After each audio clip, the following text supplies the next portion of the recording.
अपनी नज्म एक ही कहानी में रकम तराज है कि सारी दुनिया महाभारत के किरदारों की तरह खुदगर्जी की स्याही में गरकाब है। आज भी ये कहानी रोज दोहराई जाती है, रोज हमारे सामने आती है। मीरा जी कहते हैं, ये भाई वो भाई, कैसे भाई फेंका पासा, जाल में फांसा, सबको बन की सैर कराई। तू भाई मैं भाई, कैसे भाई फिर से वही बात दोहराई। बड़े बड़ों ने जो भी किया है, जो भी लिया है, जो भी दिया है, जैसे जैसे घड़ियां बीती वही है होती आई। ध्यान किसी को है तो अपना, कैसे पूरा हो फिर सपना, कैसे कटेगी रैन सवेरा दुख ने घेरा। जब भी देखा एक ही उलझन नए रूप में आई। कुंभकर्ण की नींद से सदियों का सोया दुर्योधन जागा, सब सुख भागा, पूरब पश्चिम हाहाकार मचाई। राजा डूबे प्रजा डूबी, बोली राम दुहाई। सबसे दूर अकेला बैठा ज्ञानी सोचे, चलते समय ने क्यों ये बात दोहराई। ये भाई वो भाई, कैसे भाई कहाँ के भाई, कहाँ के भाई। कहते हैं कि अव्वल अव्वल व्यास जी ने 24,000 श्लोक अपने फर्जंद सुखदेव जी को याद कराए। उन्होंने अपने नूरे नजर को पढ़ाए। फिर 15 लाख श्लोक देवल मुनि ने पितृलोक में सुनाए और 30 लाख श्लोक नारद जी ने देवताओं को सुनाए। आज दुनिया भर में 1 लाख श्लोक ऐसे हैं जो महाभारत के नामे नामी से मंसूब है और आर्यव्रत की दीनी व दुनियावी अजमत की जिंदा यादगार है। इस अजीम तसनीफ में ऋषि वेद व्यास ने अमृत मंथन से लेकर आर्यावर्त तक की कदीम तारीख के तमाम हालात व वाक़यात साफ साफ तहरीर फरमाए हैं। खासतौर से बुजुर्गान आली मकान यानी पांडव खानदान के महाराज गान का इतिहास रकम कर दिया। अपनी तसनीफ में फरमाते हैं ऋषि वेद व्यास, युधिष्ठिर, अर्जुन, भीम, नकुल, सहदेव पांचों पांडव गंधमादन में कयाम पजीर थे। जब हस्तिनापुर तशरीफ लाए तो भीष्म पितामह और विदुर और धृतराष्ट्र का कलेजा हाथ भर का हो गया।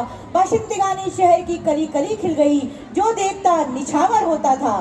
लोग सूरत और सीरत पर लोट हो रहे थे, लेकिन दुर्योधन और उसके 99 भाई दिल ही दिल में जलते थे और उनके दिल में 100 बैर पलते थे। एक दिन बस चला तो भीमसेन को जहर दे दिया, उस पर भी नीयत ना भरी तो उठाकर दरिया में फेंक दिया, लेकिन भीमसेन खुदा के फजल से बाल बाल बच गया।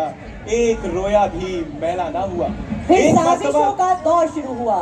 कौरवों ने पांडवों पर जुए का जाल फेंका और छल कपट से सब जीत लिया।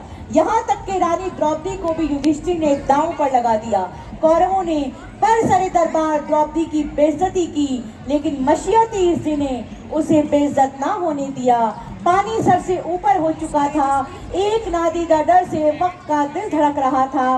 कुछ ऐसा होने वाला था जो अब तक ना हुआ था। तो दोनों तरफ जंग की जबरदस्त तैयारियां शुरू हुई। हर इलाके और हर राजे महाराजे से मदद मांगी गई। जब सारी तैयारियां मुकम्मल हो गई तो सोचा कि क्यों ना श्री कृष्ण से भी हिमायत मांगी जाए।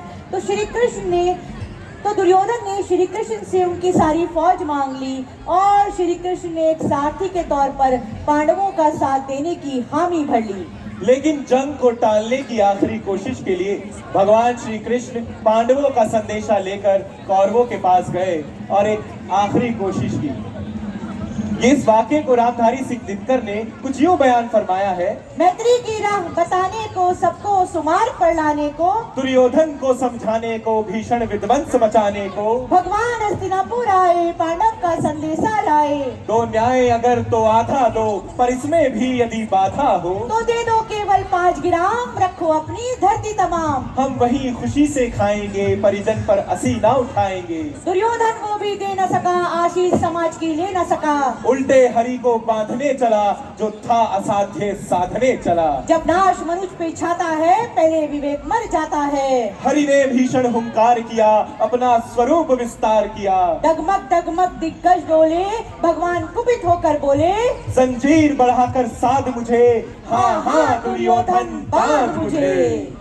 ये देख गगन मुझ में लय है, ये देख पवन मुझ में लय है। मुझ में विलीन झनकार सकल, मुझ में लय है संसार सकल। जंजीर बढ़ाकर साध ने, हाँ हाँ दुर्योधन बांध ने। ये देख जगत का आदि सृजन, ये देख महाभारत का रण। मृतकों से पटी हुई भू है, पहचान कहाँ इसमें तू है। अंबर में कुंतल जाल देख, पद के नीचे पाताल देख। मुट्ठी में तीनों काल देख, मेरा स्वरूप विकराल देख। सब जन्म मुझी से पाते हैं, फिर लौट मुझी में आते हैं। बांधने मुझे तू आया है, जंजीर बड़ी क्या लाया है।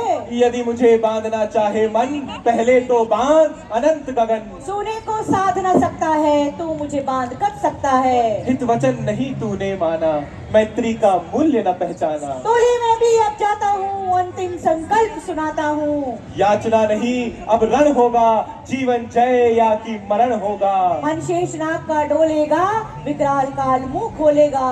दुर्योधन रण ऐसा होगा, फिर कभी नहीं जैसा होगा। भाई पर भाई टूटेंगे, विष बाण बूंद से छूटेंगे। वायस श्रृगाल सुख लूटेंगे, सौभाग्य मनुज के फूटेंगे। आखिर तू भोशाई होगा, हिंसा का पर्दाई होगा।